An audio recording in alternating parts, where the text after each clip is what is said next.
Buenas tardes, noches, hermanos. Qué gusto de que estemos reunidos de nuevo.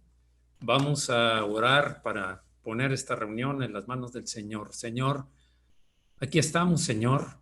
Sabemos que tus planes son buenos para nosotros. Gracias, Señor. Tú dijiste, te enseñaré y te haré entender, te mostraré el camino que debes andar y sobre ti fijaré mis ojos. Y lo has hecho, Señor. Tu palabra, con tu palabra me muestras el camino por el que debo andar. Y no quiero ser terco, como tú dices en el siguiente versículo. No seáis como el caballo, como el mulo sin entendimiento, que han de ser sujetados con cabestro o con freno, porque si no, no se acercan a ti. Y eso es lo que, por eso me esfuerzo y soy valiente para andar tal como me lo indicas en tu palabra, Señor. Te doy gracias y ponemos nuestro corazón en tus manos, Señor. Moldéanos, transfórmanos, Señor. Continúa, estamos dispuestos, no queremos ser endurecidos como el barro que ya cuando se endurece no sirve más para nada. Queremos ser suaves, dóciles, maleables en tus manos, para que tú formes en nosotros aquello que tú has planeado desde antes de la fundación del mundo. Eso queremos, Señor. Ese es el anhelo de nuestro corazón.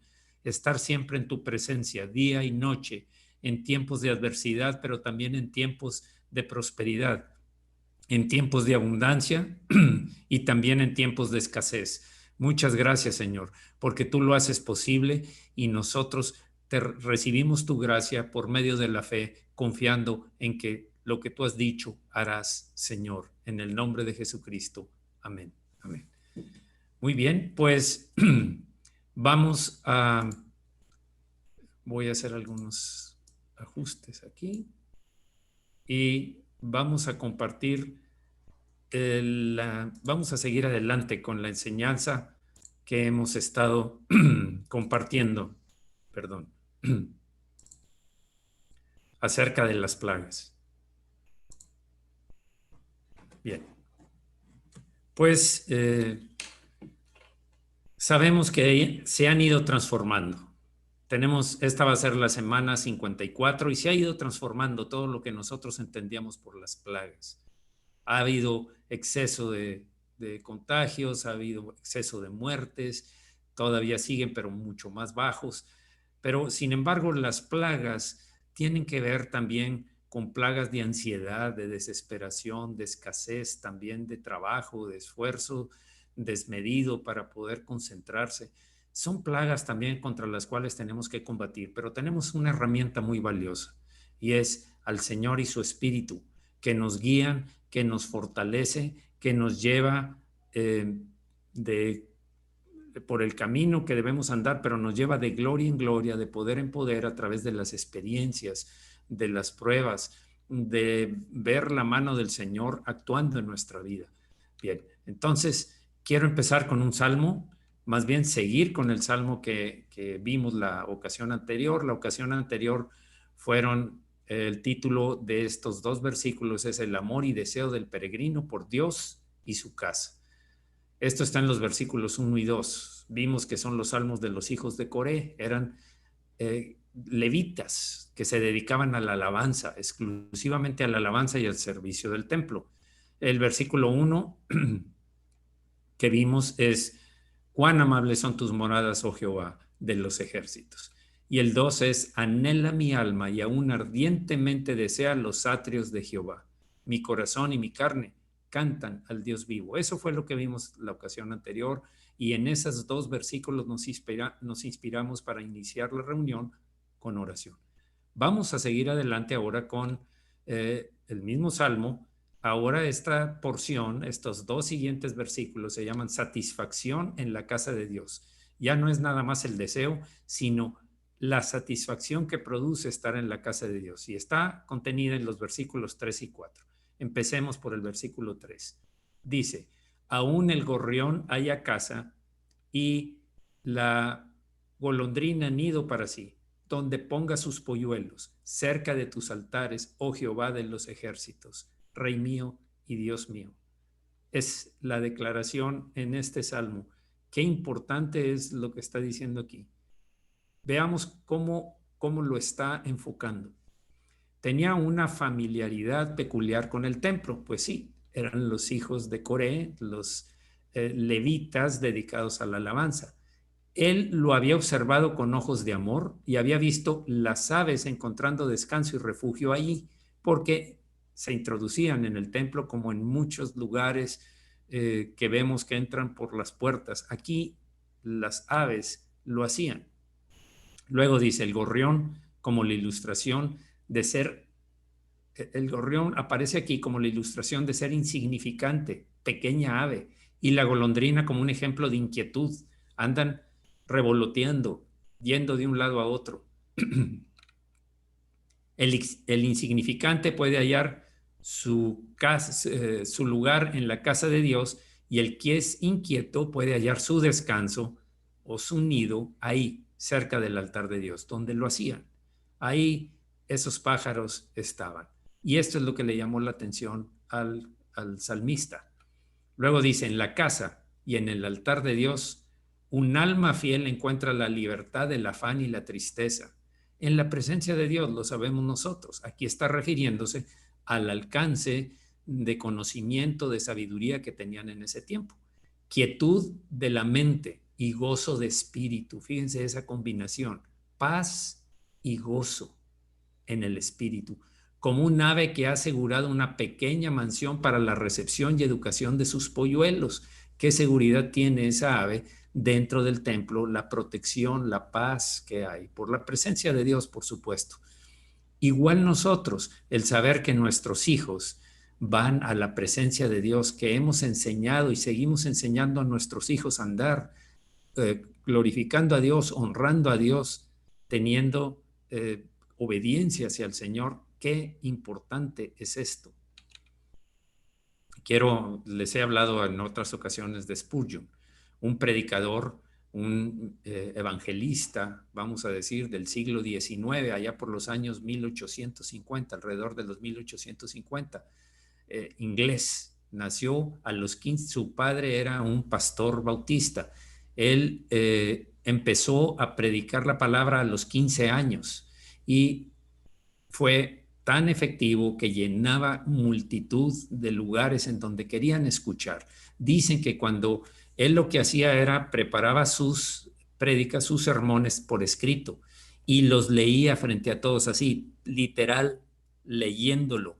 Pero era tan poderosa la presencia del Espíritu Santo y la unción que había puesto sobre este hombre, que cuando hablaba acerca del infierno y del peligro de ser condenado, dice que se agarraban de las columnas fuertemente para no caer en el infierno. Tan pesada, tan fuerte era la presencia de Dios, que sentían el peso en sus almas, en sus corazones. ¿Qué decía Spurgeon acerca de esto? Seríamos sabios si hacemos lo que hizo el gorrión, ya que halló una casa para sí misma debido a que la buscó y la encontró, porque ya estaba ahí lista para ella y la halló por medio de apropiársela para que fuera suya. Por favor, entendamos el paralelo, el ejemplo, la parábola que estamos hablando. Por eso dice, sabios seríamos, o seríamos sabios si hacemos lo que hizo el gorrión. Busca, porque el que busca encuentra, dice la Escritura.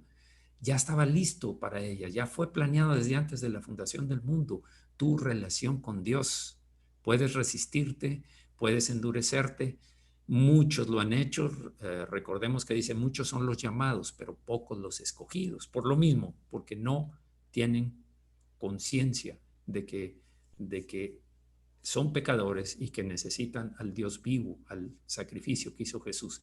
También decía Spurgeon, así nosotros debemos de apropiarnos del Señor Jesucristo por medio del acto de fe y para hacer que Él sea nuestro Salvador y Señor. Esto es lo que nos recomienda este predicador. Los escritos de él son pues de esas épocas del siglo XIX. Entonces, es verdad lo que dice, aplicándolo a nuestra propia vida, es verdad este versículo. Y quiero aprovecharlo para orar aquí. Señor, es incomparable el vivir en tu presencia, incomparable durante toda mi vida, incomparable durante todo el tiempo que viva en esta tierra, porque sé que algún día estaré en tu presencia. Todo este tiempo, Señor, es incomparable el estar en tu presencia. Cambia, los escenarios cambian, las situaciones cambian cuando estamos conscientes de que estamos en tu presencia y que tenemos entrada al trono sublime de la gracia para encontrar misericordia para el oportuno socorro, para la ayuda que necesitemos. Gracias, Señor, por tu protección. Gracias, Señor, por guiarnos. Gracias, Señor, por tu misericordia, por tu gracia. En el nombre de Jesucristo, queremos hacer nido ahí en el templo en donde tú estás, Señor. Que ahí sea la habitación de nuestra habitación en tu templo, en tu casa, Señor. Y que nuestros hijos crezcan como los polluelos lo hacían para el gorrión y para la golondrina. Muchas gracias, Señor, en el nombre de Jesús. Amén. Sigamos. El Salmo 83 termina diciendo, o sigue diciendo, oh Jehová de los ejércitos, Rey mío y Dios mío. Ya está el reconocimiento de la soberanía espiritual, total, más bien, la soberanía total de Dios. Y dice, Rey mío y Dios mío, esa parte, la doble palabra mío, porque dice Rey mío y Dios mío, es muy significativa. Él se agarra de su Dios con ambas manos, como aquel que persevera en no dejarle ir hasta que el favor pedido fuera respondido o concedido, hasta obtenerlo. Eso también lo dice Spurgeon. Eso por la doble afirmación que es mío, Rey mío y Dios mío. Rey, tú gobiernas, tu voluntad es mi camino, tu voluntad es mi voluntad, hacer tu voluntad, Señor. Y Dios mío, tú eres el soberano, tú eres el absoluto dueño de mi vida. Ganaste mi vida en el Calvario, Señor. Tú pagaste el precio de mi esclavitud para que ahora te pertenezca a ti. Por eso eres mi Dios y mi Rey. Eso es lo que está diciendo. Miren, quiero platicarles, perdón, quiero comentarles acerca de un ejemplo de una mujer tsunamita.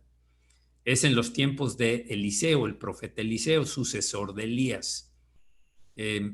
Esta mujer tsunamita es una mujer que recibía al profeta cada vez que iba por su ciudad, la ciudad de Sunam. No se habla mucho de esta mujer, sabemos que era de Sunam por el título, mujer tsunamita. Cada vez que iba a ofrecer sacrificio o iba a dar palabra el profeta por ahí, por ese lugar, ella lo recibía, lo hospedaba, lo alimentaba. Y al ver que era más frecuente, le dijo a su esposo, hagamos un cuarto para el profeta, para que se quede aquí y tenga privacidad y no tenga que estar en la casa, sino que pueda él libremente, sin distracciones, estar en ese cuarto. Y lo hicieron.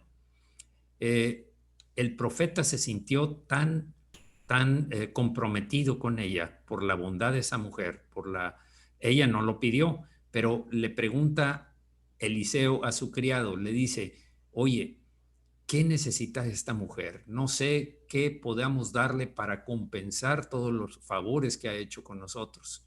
Le dice Eliseo a su criado y le dice, mira, lo único que sé, Señor, es que no tiene hijos, es estéril. Dijo, muy bien. La llama y le dice, aquí en el tiempo de la vida, o sea, vas a quedar embarazada y van a nacer un hijo. Y desde ese momento quedó embarazada. En el tiempo de la vida, como dicen en la escritura, en el tiempo adecuado, nace el niño y crece el niño y se va desarrollando el niño. Pero ¿qué pasa? ¿Qué sucede? Veamos aquí un poquito más. Es lo admirable de esta mujer y lo que nos debe llamar la atención y por lo que creo que Dios lo puso en la escritura, dice su estabilidad en la crisis. Crisis como las que vivimos, no, peor. El próximo suceso que leemos es una crisis importante. Estamos ubicados en Segunda de Reyes, capítulo 4, versículos 18 en adelante. Dice, el próximo suceso que leemos es una crisis importante que la atacó justo cuando todo estaba marchando bien y la familia era feliz. ¿No es verdad que así suele suceder? Entonces, eh, perdón.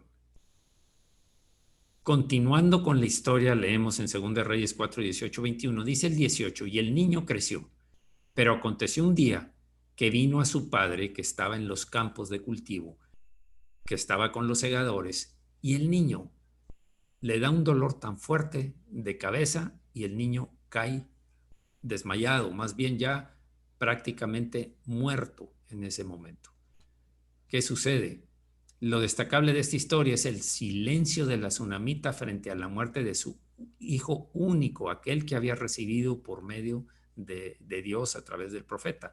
No hubo quejas, atención, no hubo quejas, ni amargura, ni fuertes gemidos. Repito, no hubo quejas, ni amargura, ni fuertes gemidos. Simplemente partió con la decisión fija en su corazón de encontrar al profeta Eliseo. El relato está en Segunda de Reyes 4, 22, 23. ¿Por qué hago hincapié en esto? Porque la mujer lo había recibido a través del profeta, pero ella sabía que era de Dios, porque cuando le dijo al esposo que hicieran un cuarto, le dijo, mira, me he dado cuenta que este es un varón de Dios. Vamos a hacer esta habitación para recibir bendición cada vez que lo recibía ahí. Y de hecho así fue, por eso tuvo al hijo. Ella no habló con nadie. Se lo mandó con un siervo, con un sirviente, el padre del niño, porque él tenía que seguir con los segadores. Llega con la mamá, ya desvanecido, falleció la criatura, pero ella no se quejó, no hubo amargura ni fuertes gritos. Se conservó ecuánime, en paz. ¿Qué está pasando? ¿Qué le pasó a esta mujer? Cualquiera diría, entró en shock, pero no es así. Ella tenía una confianza. Dios me lo dio tal como la de Abraham, cuando le dijo, ofréceme a tu hijo en sacrificio, pero ella ya estaba el niño muerto. ¿Qué hizo la mujer? En 2 Reyes 4, 24, 31, fue con rapidez la mujer, hizo enalbardar, quiere decir ensillar una asna, y buscó a Eliseo, quien se encontraba en el Monte Carmelo. Eliseo ahora estaba en el Monte Carmelo. Ella se fue con unos sirvientes y llegó donde estaba el varón de Dios en el monte, se asió de sus pies, postura que denota humildad extrema, necesidad y desesperación. Ahora sí, no es que esté buscando al hombre, es que sabe bien, en ese tiempo no es como en nuestro tiempo. Nosotros tenemos la bendición de que el Espíritu Santo vive en nosotros. Somos templo, nuestro cuerpo es templo del Espíritu Santo. Nuestro espíritu y el Espíritu Santo están en una comunión continua, por supuesto, cuando somos obedientes, cuando no somos rebeldes a los mandamientos del Señor. Entonces, eh, lo que sucede aquí es que llega y dice, se asió de sus pies, abrazó sus pies. Cuando antes de llegar, el profeta ve que viene en camino en el asno y manda al criado, a Giesi, a decirle, pregúntale a la mujer que qué se le ofrece. Él corrió y le preguntó a la mujer y la mujer ni una palabra, ninguna queja, ninguna lamentación. Corrió directo a donde estaba el profeta. ¿Qué es lo que nos toca hacer a nosotros?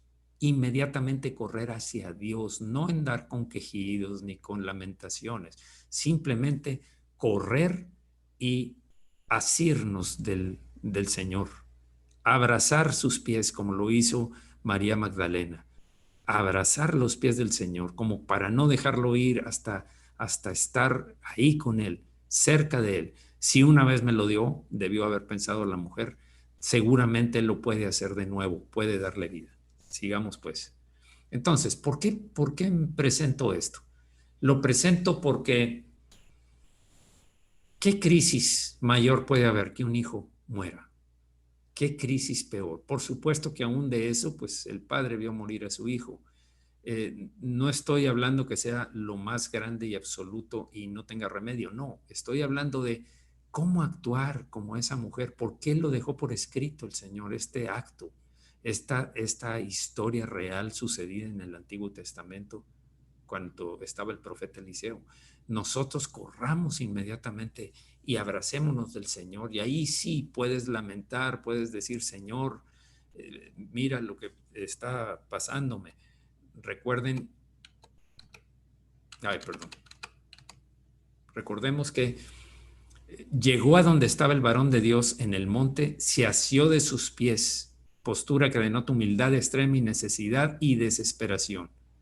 Y fue cuando le dijo, su hijo se había quedado en la casa, el profeta regresa con ella, van a la casa, el profeta, el niño está frío, mandó a Giesi para que pusiera el bastón, el báculo, sobre el niño. Cuando llega el profeta, poco después, se tiende sobre la criatura, cara con cara, cara del cadáver del niño con la cara de Eliseo, y sus manos sobre las manos, completo. Después de un tiempo, el niño estornudó 7 veces y lo entregó vivo a la mamá. Eso es lo que sucedió en esta historia. La pueden leer en Segunda de Reyes, capítulo 4. Es por demás interesante y da mensajes muy específicos de qué hacer cuando estás en angustia, en desesperación, en ansiedad. Todo eso es muy importante. Muy bien. Vamos a orar, Señor. Eso es lo que queremos hacer nosotros, Señor. No andar por el mundo quejándonos, lamentándonos, no andar por el mundo reaccionando, sin antes acudir a ti. Y no, nunca hacerlo, porque en ti hallamos ese refugio que necesitamos, esa paz que buscamos, Señor. No es la queja continua, no es la angustia y la desolación, no es forma, sino ir inmediatamente y asirnos de tus pies en oración, Señor, perseverando en la oración, no desmayando, buscándote a ti con todo nuestro corazón, Señor, con todo nuestro corazón. Gracias, Señor, porque nos das ejemplos muy específicos de cuál es o qué es lo que tú esperas de nosotros. Muchas gracias en el nombre de Jesús. Que eso quede grabado en nosotros, Señor. Que quitemos todas las antiguas costumbres de nuestra naturaleza anterior y veamos las costumbres, los hábitos de gente que tenía fe, que de veras tenía fe y te buscaba a ti y solo a ti antes de entrar en crisis. Muchas gracias en el nombre de Jesús por este mensaje que va directo a nuestro corazón, Señor, que se haga vida en nosotros, que lo repasemos y actuemos conforme a esto, en el nombre de Jesucristo. Amén. Versículo 4, Salmo 84, 4. Bienaventurados los que habitan en tu casa, perpetuamente te alabarán. Veamos, y acaba con Selah. Veamos ahora la primera parte. Bienaventurados los que habitan en tu casa. Dice, el salmista pasó de envidiar a las aves que vivían en el tabernáculo a envidiar a los sacerdotes, porque tenían cuartos en la casa de Dios. Miren esto, él vio a las aves, pero había hombres también, hombres, los sacerdotes habitaban en el templo, y él realmente dice bienaventurados, 3 veces dichosos, quiere decir la palabra bienaventurados, 3 veces gozosos los que habitan en tu casa. ¿Qué mensaje para nosotros? El salmista, los hijos de Coré eran levitas y alababan, pero no podían estar en la presencia, no podían estar en la presencia de Dios. Realmente no como nosotros, no en la forma que nosotros. Todavía no había sido rasgado el velo para tener acceso al trono de Dios, al trono de la gracia. Fíjense en cómo era el templo. El templo era así como se muestra aquí. Esta era la entrada, por aquí donde estoy señalando con el puntero. Y aquí están las diferentes áreas que tenían preparadas. Aquí están las mesas para degollar, está el altar en esta parte, está la fuente donde se lavaban, el lavacro, la fuente donde se lavaban. Aquí subían hacia el lugar santo y luego el lugar santísimo. Y aquí nos indica que la cámara de los sacerdotes y los almacenes que tenían estaban en esta zona, muy cerca, muy cerca de donde estaba la presencia de Dios. Es a lo que se refiere el salmista. Ahora, Dijimos que los hijos de Coré no sabemos si realmente ellos fueron que lo compusieron en el tiempo ya del templo, porque pues esa era una descendencia. Los levitas, desde que Dios los constituyó a través de Leví, han seguido por generaciones y siguen aún. Si fue en el tabernáculo, entonces el tabernáculo es esto. Aquí vemos la nube que de día cubría de las inclemencias del sol. Aquí vemos el tabernáculo. Esto es el atrio, digamos, de patio que rodeaba el tabernáculo, y alrededor eran las tiendas donde habitaban el pueblo de Israel. Aquí nos muestra, aquí nos muestra esto. Miren, fíjense, ahí está en el centro el tabernáculo. Aquí viven Moisés y Aarón, afuera del tabernáculo, por supuesto, pero muy cerca de la entrada.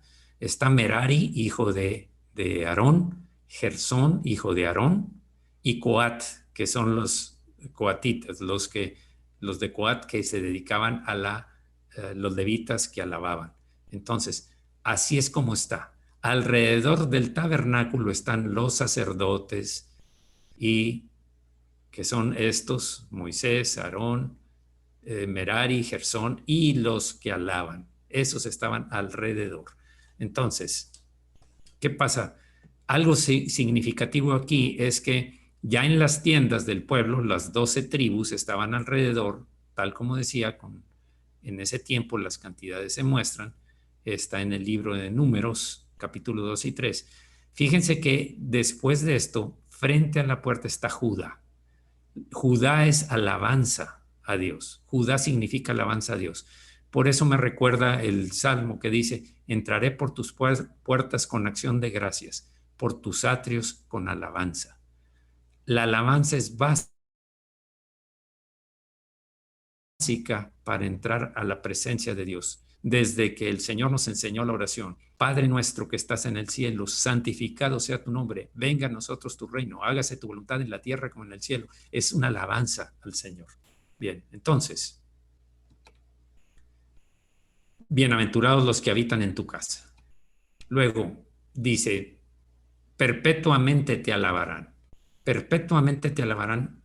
No es suficiente con alabarle, sino que se le debe de alabar constantemente durante toda tu vida, no nada más los domingos que nos reuníamos y cuando aquí se transmite algo, sino que es para perpetuamente, de día y de noche. Es necesario alabar al Señor, alabar al Señor. Y fíjense lo que está viendo: perpetuamente te alabarán. Aunque ni siquiera se tenga aún la bendición, y aunque el alabar a Dios no sea un asunto fácil. Fíjense, repito, alaba a Dios en todo tiempo. Alaba a Dios aunque no tengas la bendición concedida. Alaba a Dios aun cuando el asunto sea difícil, cuando las cosas por las que estás pasando son trágicas. Estás en una situación de crisis, estás en una situación adversa, en una prueba. Alaba a Dios, es la entrada a la presencia de Dios. Sí vivimos en la presencia de Dios, pero eso cambia el ambiente cuando estamos alabando al Señor, en medio de cualquier situación que estemos viviendo. Pero que el perpetuamente alabarle sea el trabajo al que Él se dedique. Eso es lo que decía: perpetuamente te alabarán. Eso era lo deseable. Quiero permanecer alabándote todo el tiempo, Señor, es lo que está diciendo aquí. Y termina con esta expresión que ya la habíamos visto, creo que la semana pasada, que habla de Selah, o una de las semanas anteriores. ¿Qué significa esa palabra? Selah es: lo grande del pensamiento en este salmo era y es digno de tomar una pausa y considerarlo con cuidado. Bienaventurados los que habitan en tu casa, perpetuamente te alabarán.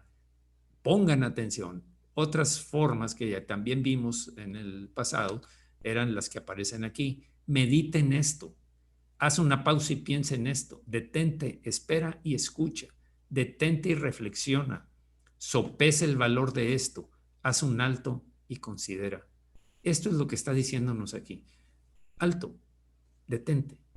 Bienaventurados los que habitan en tu casa, perpetuamente te alabarán. Por eso es que veía las aves y veía los sacerdotes y los levitas que estaban ahí en el templo y tenía cierta envidia, cierta deseo de estar tan cerca como ellos.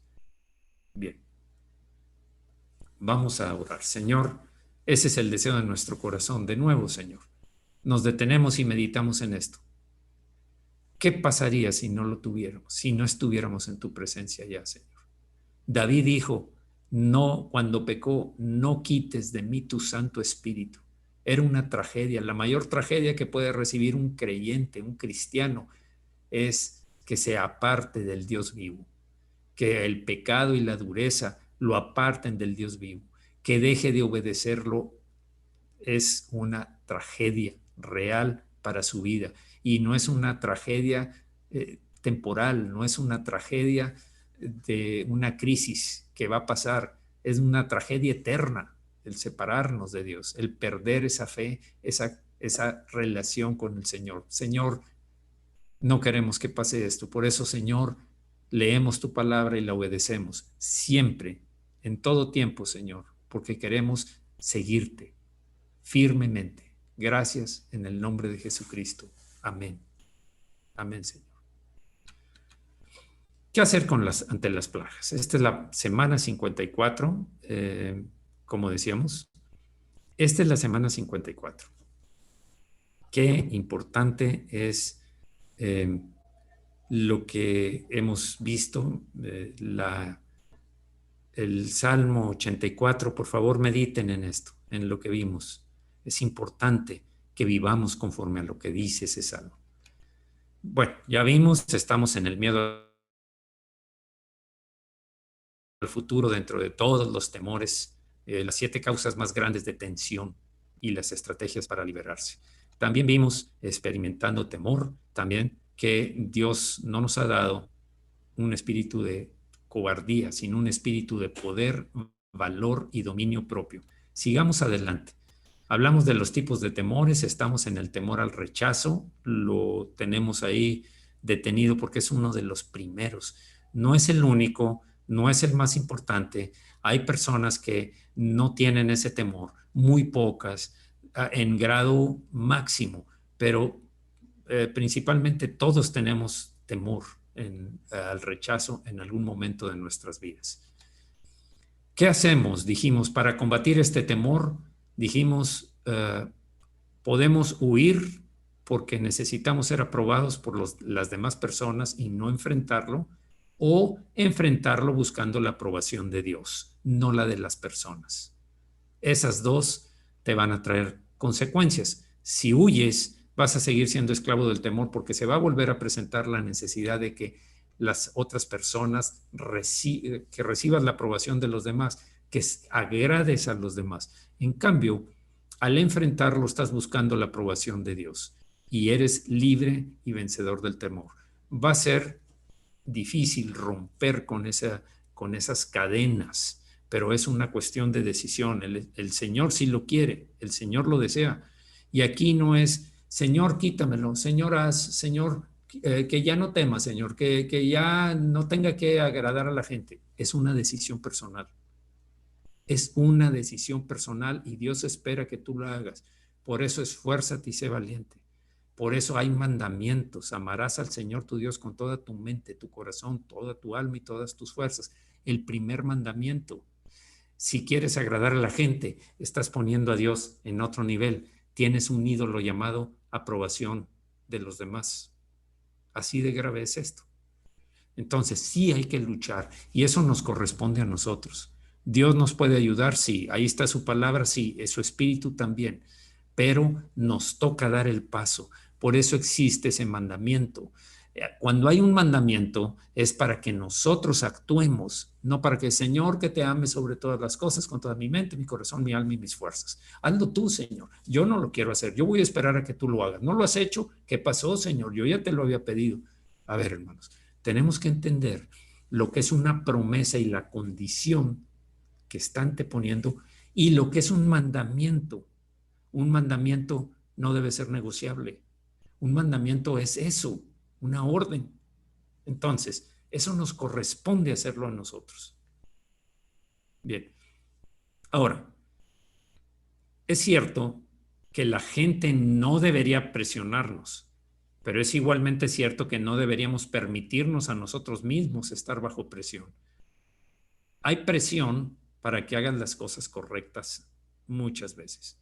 Es necesario que si se puede entender como presión, pero la obligación de los padres es educar a sus hijos, guiarlos. Y cuando hay rebeldía, cuando hay caminos peligrosos, no vas, no lo haces, no sigas adelante. Cuando eso sucede, son indicaciones precisas que son necesarias, pero cuando es a lo que los demás piensan, agradar a los demás, es cuando no debería de suceder. Agradarlos porque es que a mí me gusta mejor que en lugar de que empiece a las 8, pues que sea a las 9, porque yo, a ver, hermanos, normalmente ustedes recuerden, estas reuniones empezaban los martes a las 7:30 en el salón. Ahorita estamos empezando a las 8 porque pues tenemos la facilidad de esto, de transmitir aquí. Bien, pero es igualmente cierto que no deberíamos permitirnos a nosotros mismos estar bajo esa presión. Tú puedes resistirla o puedes aceptar esa presión. No podemos culpar a otros por lo que es, en último término, nuestra propia responsabilidad. Romanos 12:2. ¿Qué dice Romanos 12:2? Transformados mediante la renovación de vuestro entendimiento para que comprobéis cuál sea la buena, agradable y perfecta voluntad de Dios. Tengo que transformarme. Transformémonos mediante renovar nuestro entendimiento de no necesito aprobar a la gente. Yo voy a buscar la aprobación de Dios. Sí quiero buscar la aprobación, pero de Dios, porque Él es mi Dios y mi Rey, como decía el Salmo 84. Bien. Seguimos con el temor al rechazo y quiero ver unos ejemplos. Saúl, el rey Saúl anterior al rey David. Saúl teme que su gente se vaya cuando estaban reunidos esperando para combatir contra los filisteos, contra los amalecitas, perdón, contra los de Amalec, y hace lo prohibido. ¿Por qué? Porque solamente el profeta y sacerdote tenían diferentes oficios. El rey gobernar sobre el pueblo, el profeta hablar lo que Dios le decía que hablara, solo lo que Dios le decía que hablara. El sacerdote era ministrar a Dios haciendo los sacrificios en ese tiempo de animales que ofrecían al Señor. Veamos. Saúl dice, 1 Samuel 13:8, y él esperó 7 días a que llegara Samuel, conforme al plazo que Samuel había dicho, pero Samuel no venía a Gilgal, la ciudad en donde estaba, y el pueblo se le desertaba, se estaban yendo poco a poco. Saúl voltea y dice, ¿qué pasó? ¿Por qué se ven tan vacíos? Es que se fueron, es que ya se están yendo, Señor, es que ya pasaron 7 días y la gente está desesperada y ya se quiere ir. ¿Qué debió hacer? Esperar. Sin embargo, ¿qué pasó? Entonces dijo Saúl, traedme holocausto y ofrendas de paz. Y ofreció el holocausto. Transgredió una indicación, una orden de Dios. Dios había establecido que solo los sacerdotes podían ofrecerlo. En ese tiempo Samuel era profeta y sacerdote. No había sido levantado un sacerdote en ese entonces. Dios le dio esas funciones a Samuel, el profeta. Y cuando él acababa de ofrecer el holocausto, he aquí, Samuel que venía, y Saúl salió a recibirle para saludarle. Entonces Samuel le dijo a Saúl, ¿qué has hecho? Y Saúl respondió, porque vi que el pueblo se me desertaba y que tú no venías dentro del plazo señalado y que los filisteos, perdón, es contra los filisteos, y que los filisteos estaban reunidos en Micmas. Micmas. Aquí estamos en 1 de Samuel capítulo 13, donde la lucha es contra los filisteos. Pero miren, aquí subrayé porque vi que el pueblo se me desertaba. ¿Qué trataba de hacer? Detener al pueblo, aún desobedeciendo a Dios. Detuvo al pueblo a través de ofrecer el sacrificio. Miren, ya, aquí está ya. Ahí va el sacrificio. Entonces, desafortunadamente, aquí está un mensaje claro de que en ocasiones va a pasar el tiempo sin una respuesta. Va a pasar el tiempo en que no vemos acción. Y porque vi al pueblo que se me desertaba, dice aquí. Entonces, me dije, en el versículo 12, dice, me dije, ahora descenderán los filisteos contra mí a Gilgal, todavía como excusa para Samuel. Y yo no he implorado el favor de Jehová. Me esforcé pues y ofrecí el holocausto. Es una justificante de la desobediencia, a fin de cuentas. La explicación que Saúl dio a Samuel de tal acto fue, parafraseando, me vi forzado por el pueblo, en el versículo 12. Estaba forzado, se me estaban desertando. Él quiso entrar a la batalla sin consultar a Dios. Obró autocráticamente. Él tomó en sus manos la decisión, no la voluntad de Dios, sino el temor a que la gente se le fuera. Esta es una gran prueba cuando hay personas que quieren que se hagan las cosas de cierta manera, pero Dios prohíbe eso. Es entonces cuando se requiere tener cuidado, tener mucho cuidado y obedecer a Dios antes que a los hombres, tal como lo dijeron Pedro y Juan cuando en el concilio, en la máxima autoridad religiosa, les dijeron, ya no hablen en ese nombre, no vuelvan a hablar en el nombre de Jesucristo. Y dijo, juzgad por vosotros mismos. Es necesario obedecer a Dios antes que a los hombres. No les dio temor, estaban esperando cualquier reacción, pero independientemente de lo que decidieran los hombres, ellos estaban claros en lo que debían hacer. Entonces Samuel dijo a Saúl, locamente has hecho, no guardaste el mandamiento de Jehová tu Dios que él te había ordenado, pues ahora Jehová te hubiera confirmado tu reino sobre Israel para siempre.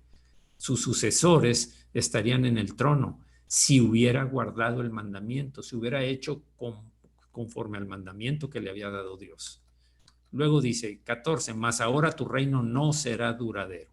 Jehová se ha buscado un varón conforme a su corazón. Conforme a su corazón es un varón obediente, no perfecto, pero siempre buscando y luchando contra su naturaleza antigua, arrepintiéndose cuando pecó, pero siempre buscando hacer lo que Dios decía, al cual Jehová ha designado para que sea príncipe sobre su pueblo, por cuanto tú no has guardado lo que Jehová te mandó.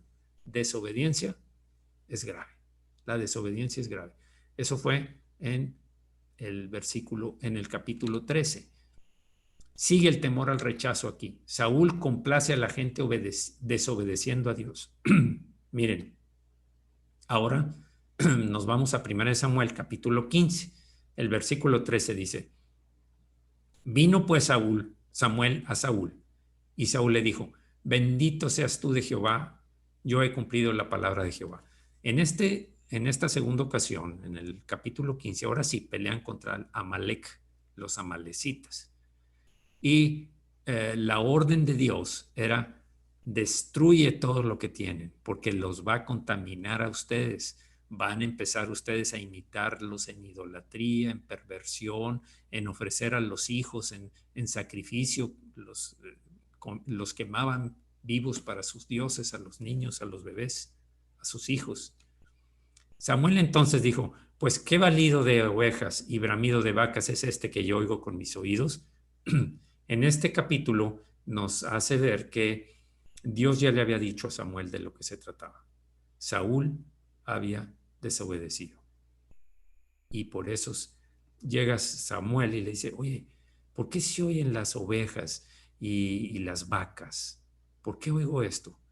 Y dice, Saúl respondió, de Amalec los he traído, porque el pueblo perdonó lo mejor de las ovejas y de las vacas para sacrificarlas a Jehová tu Dios, pero lo demás lo destruimos.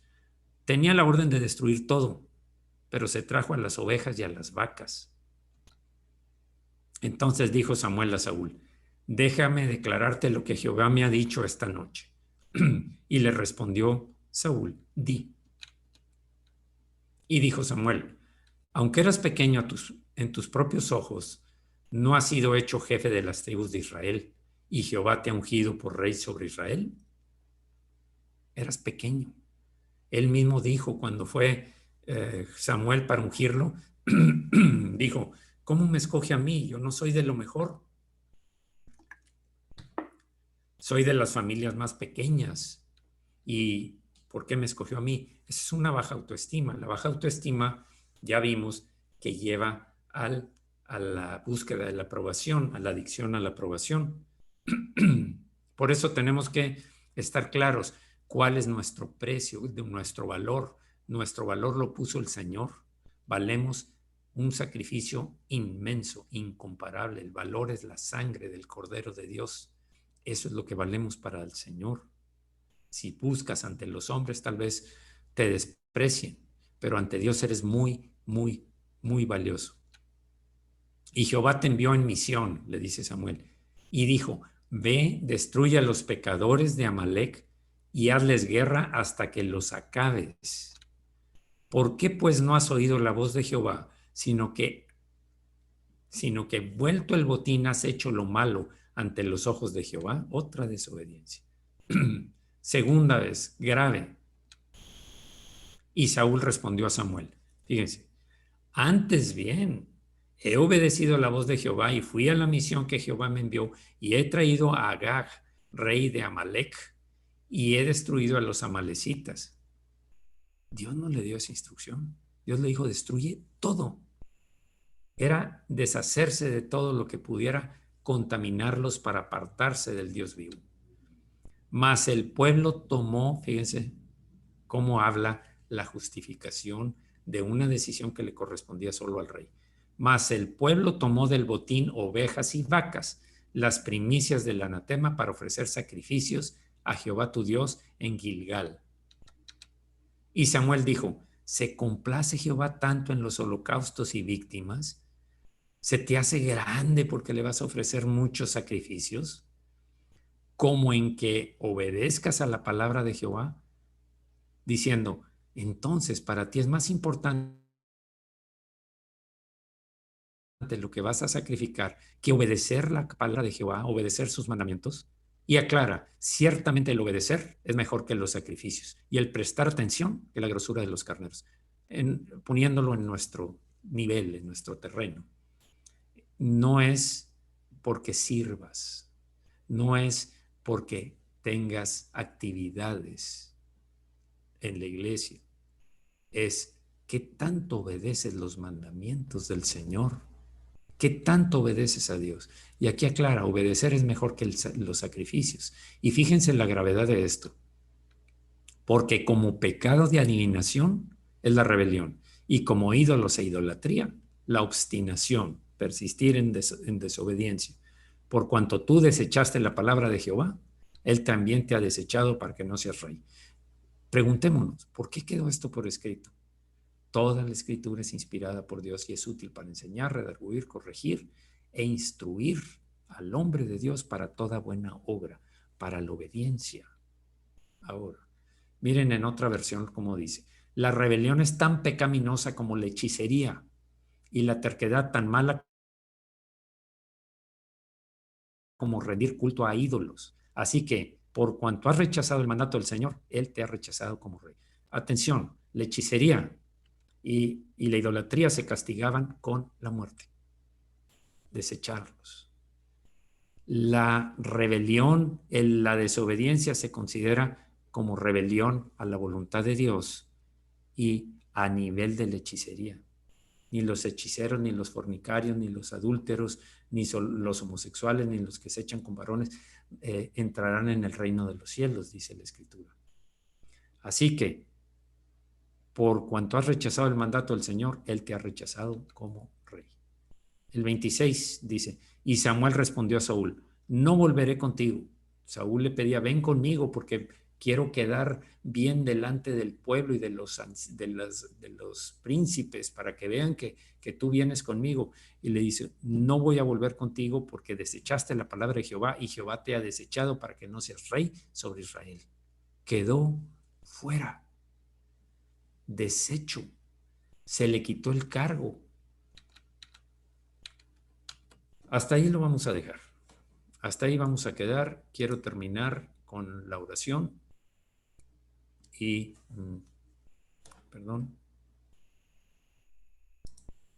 quiero terminar con la oración. Señor, líbranos de ser desobedientes. Sabemos que nos corresponde a nosotros la obediencia, Señor, porque tú dijiste, amarás al Señor tu Dios con toda tu mente, con todo tu corazón, con toda tu alma y con todas tus fuerzas. Este es el primer y más importante mandamiento. El no obedecerlo sería rebelión, sería obstinación e idolatría. Señor, gracias por tu paciencia y tu misericordia, Señor. Vamos a estar observándonos, analizando nuestro comportamiento, Señor, para ver si estamos cumpliendo con este primer y muy importante mandamiento. No queremos ser desechados por ti, Señor. No queremos que nos hagas a un lado por rebeldía, por idolatría. Señor, queremos andar obedeciéndote todos tus mandamientos. No solamente es comportarnos bien a nuestros ojos o a los ojos de los demás, porque eso es agradar a los demás, sino agradarte a ti, Señor. Y nuestra conciencia y el Espíritu Santo nos dan testimonio de si lo estamos haciendo o a veces es por apariencia o por agradar a los demás. Decir palabras que agraden a los demás y no la palabra que tú quieres que llegue al corazón de las personas. Perdónanos, Señor, si hemos buscado la aprobación de la gente, si estamos tratando de agradarlos para que se sientan bien. No es ese el propósito. El propósito es que seamos fieles, totalmente fieles a ti, obedientes a tu mandamiento. Gracias, Señor. El rechazo, el temor al rechazo nos lleva a esta obstinación, rebelión y idolatría. Perdona, Señor, si en algún momento lo hicimos. Sabemos que una vez lo cometió Saúl, la segunda vez ya fue desechado completamente. Gracias, Señor, por tu misericordia y analizaremos nuestro comportamiento. Veremos nuestras acciones si son para agradar a la gente o para agradarte a ti. Primero eres tú siempre, Señor. Sobre todas las cosas es necesario obedecer a Dios antes que a los hombres. Muchas gracias, Señor, porque tú estás llamando a tu pueblo a buscar glorificar tu nombre y no perderse las actividades del mundo. Gracias, Señor, porque tú sanas a las personas que han estado enfermas, porque tú nos provees el alimento, tal como sabemos, toda buena dádiva y todo don perfecto desciende de lo alto. Por eso es que Jesús oraba antes de los alimentos y eso es reconociendo que venía de ti. Y eso es lo que hacemos nosotros. Gracias, Señor, por los fieles que continúan creyendo, sembrando tanto en sus diezmos y ofrendas como sembrando la semilla del Evangelio en las demás personas, porque ese es otro mandamiento que nos diste, ir por todo el mundo y predicar el Evangelio a toda criatura. El que creyere y fuere bautizado será salvo. Señor, este también es un mandamiento y queremos ser obedientes. De nada nos sirven los muchos sacrificios que pueden atraer la atención de la gente, pero la obediencia es lo que interesa delante de ti. Gracias en el nombre de Jesucristo. Amén. Amén. Bien, hermanos, pues hasta aquí llegamos en